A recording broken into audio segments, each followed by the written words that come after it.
ఎఫ్ఎస్సిఐ వాళ్ళు pharma industry మీద ఒక సెమినార్ కండక్ట్ చేస్తున్నారు.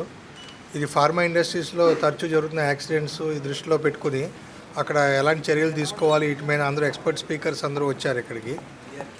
ఇప్పుడు ఫార్మా ఇండస్ట్రీలో ఫ్రీక్వెంట్గా యాక్సిడెంట్స్ జరుగుతున్నాయి, దాంట్లో రియాక్టర్ బ్లాస్ట్ జరుగుతుంది, అది అగ్ని ప్రమాదాలు జరుగుతున్నాయి, మనుషులు చనిపోవడం కూడా జరుగుతుంది. చాలా ఆందోళనకరంగా సిచ్యువేషన్ ఉంది ఫార్మా ఇండస్ట్రీలో. ఇది చాలా ముఖ్యమైన ఇండస్ట్రీ, చాలా ఇంపార్టెన్స్ ఉన్న ఇండస్ట్రీ. హైదరాబాద్ కేంద్రంగా ప్రపంచవ్యాప్తంగా చాలా ప్రఖ్యాతి కాంచిన ఇండస్ట్రీ ఇక్కడ ఉంది. సో దీని పట్ల చర్యలు తీసుకోవాల్సిన అవసరం ఉంది. ఈ సదస్సులో అన్నీ చర్చిస్తున్నాను, ఎక్స్పర్ట్ స్పీకర్ కూడా చెప్తున్నారు. నేను వాళ్ళందరికీ వినపం ఏంటంటే ఇంకా అడ్వాన్స్ ఫైర్ డిటెక్షన్ సిస్టమ్స్ అనేది యూజ్ చేసుకుని ముందే మనం అంచనా వేయగలగాలి. ఫైర్ జరిగే ముందే అలాంటి కారణాలు ఏమున్నాయి వాటిని నివారించాలి. ఫైర్ ప్రివెన్షన్ మీదకి దృష్టి పెట్టాలి. ప్రాసెస్ కంట్రోల్స్ ఇంకా ఎక్కువ పకడ్బందీగా చేయాలి.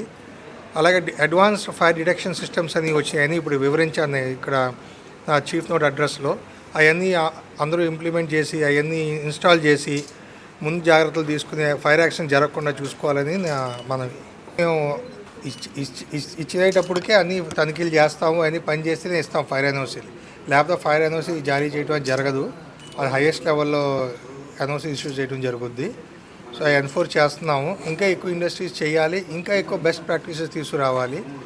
ఆ దిశగా మేము ఇలాంటి అవేర్నెస్ ప్రోగ్రామ్స్ ఈ చర్యలన్నీ తీసుకుంటున్నాం. మా అధికారులు ఫస్ట్ నోటీస్ ఇస్తారు, అప్పటికి ఫైర్ సేఫ్టీ మెజర్స్ పెట్టిపోతే ఫైర్ సర్వీస్ యాక్ట్ కింద మేము కేసు లాంచ్ చేస్తాం.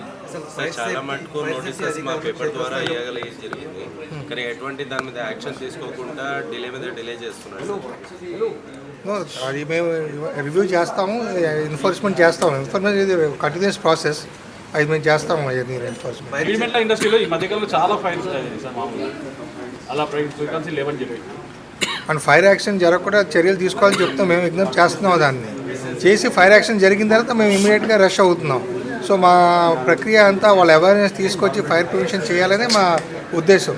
కానీ ఫైర్ ఆఫీసర్స్ ఎక్కడ కూడా క్షేత్రస్థాయి పర్యటన లేదు, తనిఖీలు లేకపోవడం ఇట్లాంటి ఫైర్ కారణమవుతున్నాయని అంటున్నారు. ఇవాళ రేపు 15 మీటర్స్ బిలో అయితే హైడ్రనే రావాలి, 15 మీటర్స్ ఎబో అయితే ఫైర్ సర్వీసే చేయాలని చెప్పేసి కూడా చెప్తున్నారు సార్. అది కొన్ని ఏరియాస్లో సిటీలో వరకే అయ్యి బిలో 15 మీటర్స్ దాకా. ఎందుకంటే మేము అన్ని బిల్డింగ్స్ మేము ఫైర్ సర్వీస్ డిపార్ట్మెంట్ చేయలేదు. 15 మీటర్స్ బిలో చాలా బిల్డింగ్స్ ఉంటాయి కాబట్టి హైడ్రాలో కూడా ఫైర్ ఆఫీసర్స్ ఉన్నారు అక్కడ. మా దగ్గర నుంచి డెప్యుటేషన్ మీద ఉన్నారు, వారు ఆ చర్యలు తీసుకుంటున్నారు. Above 15 meters high rise buildings అనేది డిపార్ట్మెంట్ చర్యలు తీసుకుంటుంది.